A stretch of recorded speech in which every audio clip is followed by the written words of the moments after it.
పేదల బియ్యం బొక్కేసిన పెర్ని నానిపై కఠిన చర్యలు తప్పవు అని మంత్రి కొల్లు రవీంద్ర అన్నారు. ఈ మేరకు ఆయన మీడియాతో మాట్లాడారు. క్లియర్గా బుక్ అయిపోయాడు.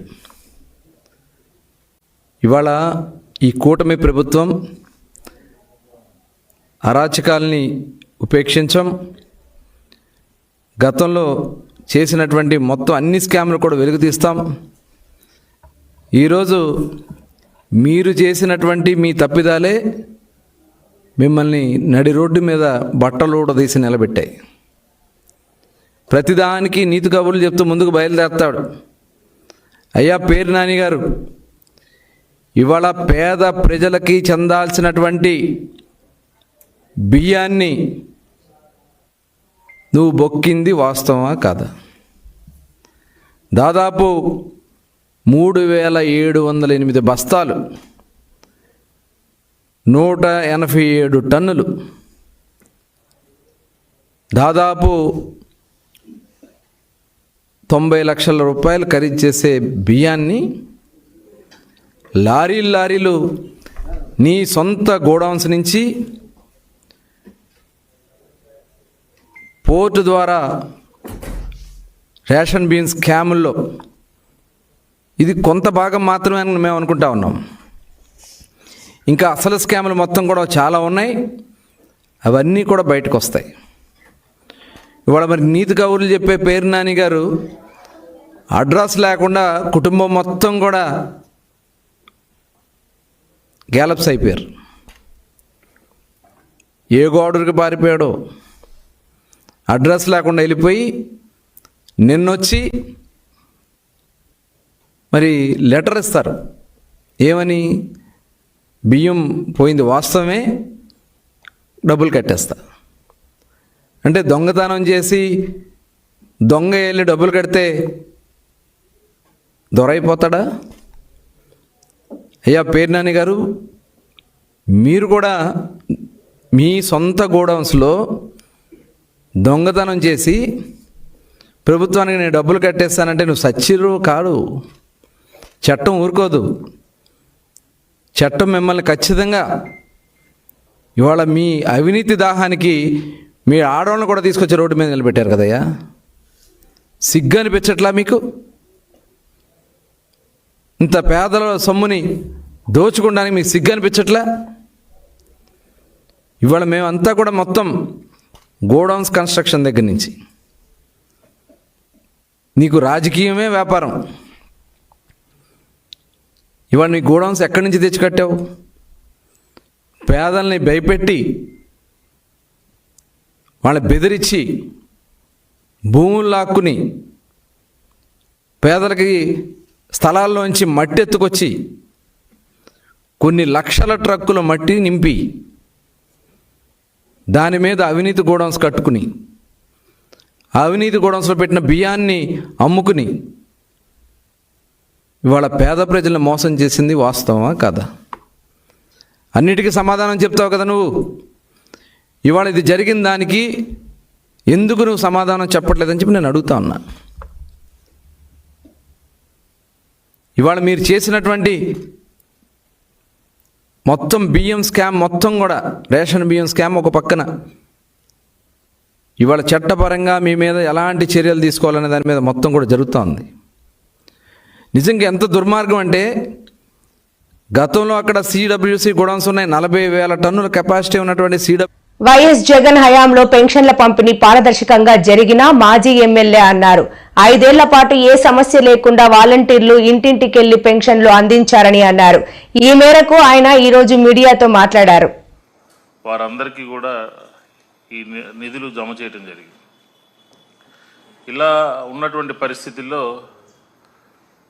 పండగ రోజు అని కాదు, ఆదివారం అని కాదు, వర్షం పడినా కూడా ఆ పెన్షన్ల పంపిణీ కార్యక్రమం ఎక్కడ కూడా ఆగినటువంటి పరిస్థితి లేదు. 5:30 కల్లా వారి ఇంటి వద్దకే వెళ్ళి వృద్ధులకి, వికలాంగులకి, వితంతువులకి రకరకాల వ్యాధులతో బాధపడుతున్నటువంటి వారికి అందరికీ ఇంటి వద్దనే పెన్షన్ ఇచ్చినటువంటి కార్యక్రమాన్ని ఒక సమర్థవంతంగా ఒక మంచి పరిపాలనకు నిదర్శనంగా గత వైఎస్ఆర్ కాంగ్రెస్ పార్టీ ప్రభుత్వంలో ఇవ్వటం జరిగింది. ఆ ఎన్నికల సందర్భంలో తెలుగుదేశం పార్టీ చంద్రబాబు నాయుడు గారు ఆ విధానాన్ని బ్రేక్ చేసి ఎన్నికల కమిషన్కి కంప్లైంట్ ఇచ్చి వాలంటీర్ని తప్పించి నేరుగా వారి పెన్షనర్లకి స్వయంగా ఇవ్వాలి అని చెప్పిన ఎన్నికల కమిషన్కి కంప్లైంట్ ఇవ్వడం ద్వారా ఆ రోజు వాలంటీర్ని పక్కన పెట్టడం జరిగింది. పక్కన పెట్టి గ్రామ వార్డు సచివాలయాలకు వెళ్ళి పెన్షన్ తీసుకోవాలి అని చెప్పని దాన్ని ఎన్నికల కమిషన్కి ఫిర్యాదు చేయడం ద్వారా దాన్ని మార్పు చేశారు. ఇది వృద్ధుల పట్ల, వితంతువుల పట్ల, వికలాంగుల పట్ల ఒక శరాఘాతంగా మారిపోయింది. ఎందుకంటున్నామంటే ఏప్రిల్ మాసం పండుటాకుల్లాగా ఆ ఎన్నికల కమిషన్కి కంప్లైంట్ చేయటం మూలంగా ఆంధ్రప్రదేశ్లో 46 మంది చనిపోవడం జరిగింది. ఇది ఆంధ్ర రాష్ట్ర ప్రజలందరికీ తెలిసినటువంటి విషయమే. వారికి కనీసం బ్యాంకు ఖాతాల్లో జమ చేయాలన్నా కూడా వారికి సంబంధించినటువంటి ఆధార్లు లింక్ కాకపోవటము, అలాగే వారి అకౌంట్లో ఆపరేషన్ లేకపోవటము, వారికి పెన్షన్లు ఖాతాలో జమ అవ్వక నానా ఇబ్బందులు పడినటువంటి పరిస్థితిని మనం చూసాం. ఇది టీడీపీ పెన్షన్దారుల మీద కక్ష కట్టి అధికారంలోకి వచ్చిన తర్వాత కూడా ఆ విధానమే పెన్షన్దారుల మీద కక్ష కట్టినటువంటి విధానము అధికారం చేపట్టిన కూటమి చేపట్టిన తర్వాత కూడా కొనసాగుతూ ఉంది. ఏం చెప్పారు? 1000 పెంచి 4000 చేస్తామని చెప్పని ఆ రోజు తెలుగుదేశానికి సంబంధించినటువంటి పెద్ద పెద్ద చోటామోటా నాయకుల దగ్గర నుంచి అందరూ కూడా వెళ్ళి ఫోటోలకి ఫోజులు ఇచ్చి మేమే అసలు ఈ పెన్షన్ని కనుక్కుంది మేమే అన్నట్టుగా బిల్డప్లు ఇచ్చి పెన్షన్లు ఇచ్చినటువంటి పరిస్థితి మొదట్లో చూసాం. హడావుడి చేశారు, అంతా ఇంత హడావుడి కాదు. కానీ తీరా ఈ పెన్షన్దారుల మీద కుట్రలు కుతంత్రాలు ఒక చేత్తో ఇస్తూ మరో చేత్తో తొలగించేటటువంటి కార్యక్రమానికి చంద్రబాబు నాయుడు గారి ప్రభుత్వము, కూటమి ప్రభుత్వము మొదలుపెట్టిందని చెప్పని ఈ సందర్భంగా తెలియజేస్తాను. ఓ పక్కన 1వ తారీఖు స్వయంగా ముఖ్యమంత్రి వెళ్ళి ఇచ్చేటటువంటి ఇస్తున్నామని చెప్పిన ఒక బిల్డప్ ఇవ్వటము, తర్వాత ఇంకో చేత్తోనేమో పెన్షన్లు కట్ చేసేటటువంటి పరిస్థితి. ఇప్పుడు ఈ పెన్షన్లు కొత్త పెన్షన్లు మంజూరుకు ప్రభుత్వం చర్యలు తీసుకుంటున్నట్లు పెందుర్తి ఎమ్మెల్యే పంచకర్ల తెలిపారు. పెందుర్తి మండలం 95వ వార్డులో ప్రాంతాల్లో ఎమ్మెల్యే మంగళవారం పర్యటించారు. పలువురు పెన్షన్లు మంజూరు చేయాలని విజ్ఞప్తి చేశారు.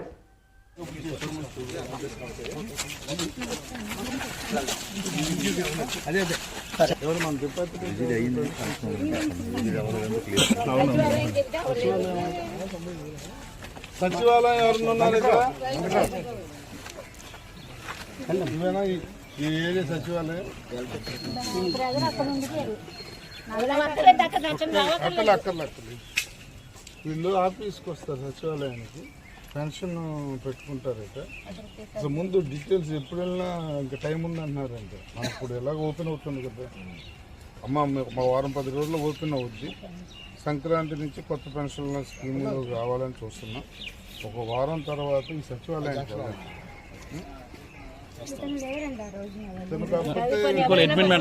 ఎవరన్నా చేయాల్సిందే. వెళ్ళండి. నీ పేరేంటి? వెంకట్రావు నెంబర్ తీసుకోండి, ఈ నెంబర్ ఇవ్వండి. అక్కడ ఆయన లేకపోయినా ఫాలోఅప్ చేస్తాడు. ఇవాళ ఉన్నాడు కాబట్టి ఆయన బాధ్యత. ఫాలోఅప్ చేసి వెంకట్రావు పెట్టించాం. ఈజీడీ అని కోర్టులో పిలిచినట్టు 3 సార్లు పిలిచాను, దొరకలేదు. ఎందుకన్నా నీకే మొదలైంది. నువ్వు ముందు ఈ ఏరియాలో అలాంటిది ఎక్కడ జరిగింది ఎవరైనా నాకు చెప్పిన అక్కడ చూపించండి. తర్వాత ఇక్కడ కంప్లైంట్ ఏంటి చెప్తున్నారు? స్థితిలో లేకపోతే పెట్టించండి. ఎందుకంటే ఈజీడీ చెప్పింది ఏ మెయిన్ రోడ్డు తోకుంటూ వెళ్ళిపోవటానికి కాదు పెట్టుకున్నారు. ఏదైనా స్కీమ్ ఇస్తే స్కీమ్ అందరికీ రిలీఫ్ ఇవ్వాలి. కొందరికి ఇచ్చి కొందరికి ఇవ్వకుండా ఉండకూడదు. చేయించాలి. ఏమా నువ్వేంటి మేడం రాసుకున్నారు ఏం చదువుతున్నారు ఈ రోడ్డే అక్కడ జాయిన్ అవుతుంది. రామూర్తి గారు చెప్పారు.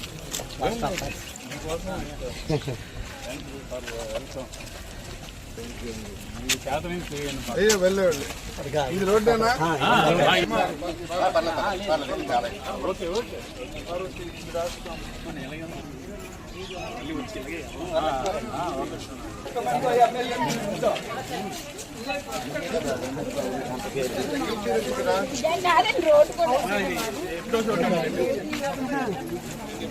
చిన్న రోడ్లే కదా అన్ని పెట్టేయండి అమ్మా.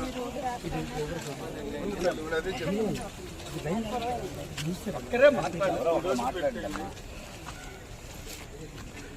తుప్పలు అనేది ఎక్కడ ఉంటానికి వీల్లేదు. ఖాళీ జాగాల్లో అవసరమైతే వాళ్ళ బిల్లు పంపించారు.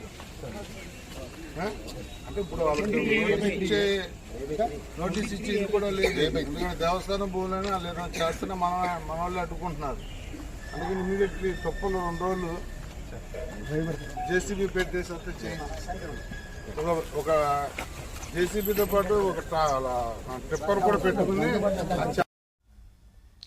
విజన్ 2047లో పారిశ్రామికవేత్తల ప్రయోజనం తప్ప ప్రజల అభివృద్ధి కనిపించలేదని సిపిఎం జిల్లా కార్యదర్శి అన్నారు. మూతపడిన 3 షుగర్ ఫ్యాక్టరీలను ఆధునీకరిస్తామన్న హామీని ప్రభుత్వం నిలబెట్టుకోవడం లేదని అన్నారు. కళ్యాణ బ్లాక్ ఇలాంటి ఉన్నాయో అవన్నిటికి డబ్బులు కేటాయించి ఆధునీకరణ చేయాలి. అట్లాగే కాలువల్ని మరింత ఎక్కువ వ్యవసాయానికి ఉపయోగపడే పద్ధతులు ఉంటుంది. దానికి కూడా నిధులు కేటాయించుకున్న నిర్లక్ష్య ధోరణితో వ్యవహారం చేస్తున్నారు. అంటే ఒక మాటలో చెప్పాలంటే వ్యవసాయ రంగాన్ని నిర్లక్ష్య ధోరణితో గత వైఎస్ఆర్ ప్రభుత్వం చేసి తెలుగుదేశం ప్రభుత్వం చేస్తుందని స్పష్టంగా మనకు అర్థమవుతుంది. అదే కాకుండా తీర ప్రాంతంలో మత్స్యకారులు ఎవరైతే ఉన్నారో తీర ప్రాంత మత్స్యకారుల యొక్క ఉనికే పెద్ద ప్రమాదంగా మారే స్థితి వచ్చేస్తుంది. అటు పాయకరాపేట దగ్గర పాల్మన్పేట దగ్గర నుండి పరవాడ దగ్గర ఉన్న వాడచీపురుపల్లి వరకు మొత్తం మత్స్యకారులు ఎవరైతే ఉన్నారో వాళ్ళ జీవన వృత్తే పెద్ద ప్రశ్నార్థంగా మారిపోతూ ఉంది. ఎందుకంటే వైపున కాలుష్యకారక పరిశ్రమలు వచ్చాయి. దానికి సంబంధించిన దానిలో వాళ్ళ జీవన విధానానికి సంబంధించి ఏమైనా మార్పులు వచ్చాయంటే వృత్తులుంటే దూరం అయ్యే పరిస్థితి ఉంది. గతంలో మనందరూ తెలుసు పరిశ్రమలు వస్తే ఇటు ఎవరైతే భూములు కోల్పోయారో రైతులకి ఇంకోవైపున మత్స్యకారులకి మరింత మెరుగైన జీవులు ఇస్తామని చెప్పారు. కానీ ఆ పరిస్థితి ఈరోజు లేదు. ఆ గ్రామాల్లో ఉంటే ఎందుకురా బాబు అనే పరిస్థితి వచ్చేస్తుంది. ఇదే కాకుండా ఏవైతే పరిశ్రమలు ఉన్నాయో పరిశ్రమకు సంబంధించిన దాంట్లో 70% స్థానికులకు ఉపాధి అవకాశాలు కల్పించాయి. గత ప్రభుత్వం జీవో తీసుకొచ్చింది. ఈ ప్రభుత్వం కూడా ఇప్పుడు వికసిత ఆంధ్రప్రదేశ్కి సంబంధించిన దానిలో విజన్ 2047లో ఏమని చెప్తున్నారంటే రైతులకు భాగస్వామ్యం చేస్తామని చెప్తున్నారు. మొదటి నుండి సిపిఎం పార్టీ చెప్తుందంటే ఎవరైతే ల్యాండ్ ఎక్విజిషన్లో వ్యవసాయం కోల్పోతూ ఉన్నారు, రైతులు భూములు కోల్పోతున్నారు, వృత్తులు కోల్పోతున్నారు, వాళ్ళకి 70% ఉపాధి అవకాశాలు కల్పించాలి స్థానికంగా. మరి భాగస్వామ్యం అంటే ఏంటి? నిర్దిష్టంగా ఉండాలి. నిర్దిష్టంగా లేకపోవడంతో ఇటు ఫార్మాలో కానీ ఎస్సీజెడ్లో కానీ లేదా హెట్రోటెక్స్లో కానీ లేదా దక్కన్ కెమికల్స్లో కానీ స్థానికులకు ఉపాధి అవకాశాలు ఇవ్వట్లేదు. వాళ్ళు సొంత మనుషులు పెట్టుకుంటున్నారు తప్ప అనకాపల్లి ప్రజానీకం పెట్టుకునే సందర్భం లేదు. వాళ్ళకి అనేక రాయితీలు ఇస్తూ ఉన్నారు. ఈరోజు ప్రమాదాలు పెద్ద ఎత్తున జరుగుతూ ఉన్నాయి. ఆ ప్రమాదాల్లో చనిపోయిన వాళ్ళకి డబ్బులు ఖర్చు పెట్టి ఏదో నష్టపరిహారం ఇచ్చేసి చేతులు దులుపుకునే ప్రయత్నం చేస్తున్నారు. ఇది పచ్చి దుర్మార్గం. ఒకవైపున భద్రతా ఆర్టింగ్ విషయంలో కానీ భద్రతా చర్యలు చేపట్టకుండా నిర్లక్ష్య ధోరణితో వ్యవహరిస్తున్న యాజమాన్యాల మీద కానీ చర్యలు ఏమైనా తీసుకుంటున్నారంటే చర్యలు తీసుకుంటున్న సందర్భం లేదు. ఒకరికి ₹1,00,00,000 ఇస్తారు కంపెనీలో, ఇంకొకరికి 40 లక్షలు 25 లక్షలు చేసి చేతులు దులుపుకుంటున్నారు. దీనికి ఏమైనా పద్ధతి ఉందంటే ఏ పద్ధతి లేని స్థితి వచ్చేస్తుంది. అంతకుముందు చంద్రబాబు నాయుడు గారు స్పష్టంగా చెప్పిందంటే ఏవైతే పరిశ్రమలు ఉన్నాయో పరిశ్రమకు ఆర్టింగ్ చేయని వాళ్ళకి భద్రతా ఆర్టింగ్కి సంబంధించిన చర్యలు చేపట్టకపోయిన వాళ్ళకి వాళ్ళందరికీ కంపెనీల నుండి దూరం చేస్తారు, కంపెనీలకు రాయితీలు ఇవ్వమని చెప్పారు. కానీ ఇటీవల కాలంలో ఆయన వచ్చిన తర్వాత కూడా అనేక ప్రమాదాలు జరిగాయి. ఆ ప్రమాదాలకు సంబంధించిన దానిలో సమగ్రమైన నివేదికలు తీసుకొచ్చి యాజమాన్యాల మీద ఏమైనా కఠినమైన చర్యలు తీసుకొచ్చారంటే ఆ రకమైన చర్యలు తీసుకుంటున్న సందర్భం లేదు. అంటే యాజమాన్యాలు ఇష్టారాజ్యంగా వ్యవహారం చేస్తుంది. రేపు మహాసభలో కూడా మేము చర్చించబోతా ఉన్నాం. పరిశ్రమలు ఏవైతే వస్తున్నాయో ఆ పరిశ్రమలో స్థానికులకు ఉపాధి అవకాశాలు కల్పించాలి, ప్రమాదాలు జరగకుండా అధునాతమైన టెక్నాలజీ ఉండాలి. అట్లాగా ఆ ప్రాంతంలో ఉండే ప్రజలకి అన్ని రకాలైన సదుపాయాలు సిఎస్ఆర్ ఫండ్స్ ఖర్చు పెట్టాలని సిపిఎం పార్టీ మహాసభలో చర్చ చేయబోతాము. చివరి అంశం ఏంటంటే ఈరోజు నాన్ షెడ్యూల్ ఏరియాలో గిరిజన ప్రాంతం ఉంది. దాదాపు దేవరాపల్లి దగ్గర నుండి గొల్గొండ వరకు అనేక గిరిజన ప్రాంతాలు ఉన్నాయి. మౌలికమైన వసతులు ఎక్కడ లేవు. అంతకుముందు ఐటీడీఏ ఉన్నప్పుడు, ఉమ్మడిగా ఉన్నప్పుడు వారి యొక్క సమస్యలన్నీ పరిష్కారం అయ్యాయి. అలాగే ఆర్ఓఎఫ్ఆర్ పట్టాలకు సంబంధించిన దాంట్లో కూడా వాళ్ళకి పట్టాలు ఇస్తున్న సందర్భం లేదు, ఎందుకంటే వీళ్ళు నాన్ షెడ్యూల్లో ఉన్నారనే పద్ధతి. అదే కాకుండా డోలీ మోతలు మనం రోజు పత్రికలోని మిగతా దానిలో చూస్తాం. కొత్త పెన్షన్లు మంజూరుకు ప్రభుత్వం చర్యలు తీసుకుంటున్నట్లు పెందుర్తి ఎమ్మెల్యే పంచకర్ల తెలిపారు. పెందుర్తి మండలం 95వ వార్డులో ప్రాంతాల్లో ఎమ్మెల్యే మంగళవారం పర్యటించారు. పలువురు పెన్షన్లు మంజూరు చేయాలని విజ్ఞప్తి చేశారు.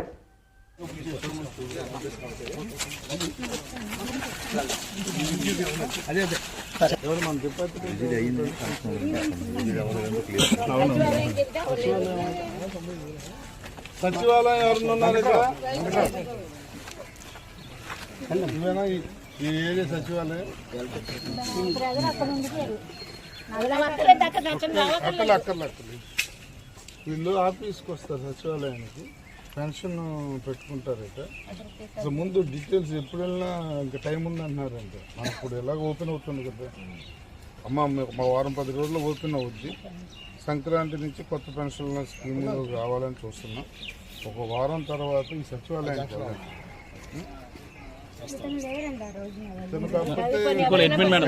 ఎవరన్నా చేయాల్సిందే. వెళ్ళండి. నీ పేరేంటి? వెంకట్రావు నెంబర్ తీసుకోండి, ఈ నెంబర్ ఇవ్వండి. అక్కడ ఆయన లేకపోయినా ఫాలోఅప్ చేస్తాడు. ఇవాళ ఉన్నాడు కాబట్టి ఆయన బాధ్యత. ఫాలోఅప్ చేసి వెంకట్రావు పెట్టించాను. ఈజీడీ అని కోర్టులో పిలిచినట్టు 3 సార్లు పిలిచాను, నువ్వు దొరకలేదు. ఎందుకన్నా నీతో మొదలైంది. నువ్వు ముందు ఈ ఏరియాలో అలాంటిది ఎక్కడ జరిగింది ఎవరైనా నాకు చెప్పిన అక్కడ చూపించండి. తర్వాత ఇక్కడ కంప్లైంట్ ఏంటి చెప్తున్నారు, స్థితిలో లేకపోతే పెట్టించండి. ఎందుకంటే ఈజీడీ చెప్పింది ఏ మెయిన్ రోడ్డు తోకుంటూ వెళ్ళిపోవటానికి కాదు కదా పెట్టుకున్నారు. ఏదైనా స్కీమ్ ఇస్తే స్కీమ్ అందరికీ రిలీఫ్ ఇవ్వాలి. కొందరికి ఇచ్చి కొందరికి ఇవ్వకుండా ఉండకూడదు, చేయించాలి. ఏమా నువ్వేంటి మేడం రాసుకున్నారు, ఏం చదువుతున్నారు? ఈ రోడ్డు అక్కడ జాయిన్ అవుతుంది. రామూర్తి చెప్తారు.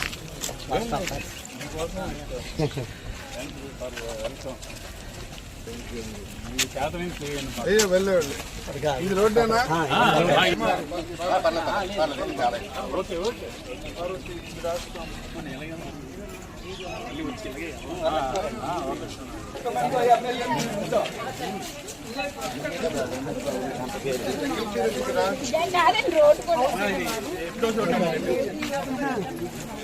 చిత్తూరు రోడ్లే కదా అన్ని పెట్టేయండి అమ్మా. అదే చెప్పు.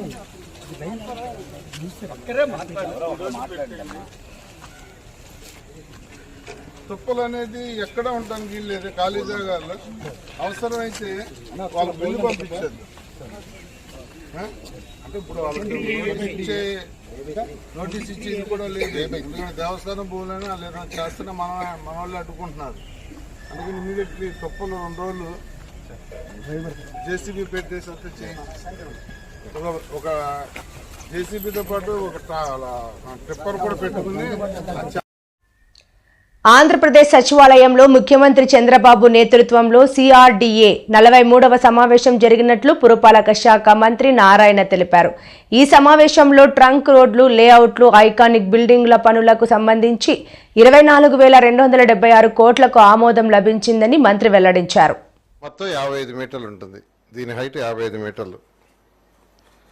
దీని కన్స్ట్రక్షన్కి ఇంటర్నల్ ఇన్ఫ్రాస్ట్రక్చర్ కాకుండా 1048 కోట్లు అవుతుంది. 1048 crores. ఇదే విధంగా టవర్స్, ఈరోజు టవర్స్ తీసుకుంటే 5 టవర్స్ ఉన్నాయి. అందులో జిఏడి టవర్ తీసుకుంటే అది basement plus ground plus 47 floors plus terrace floor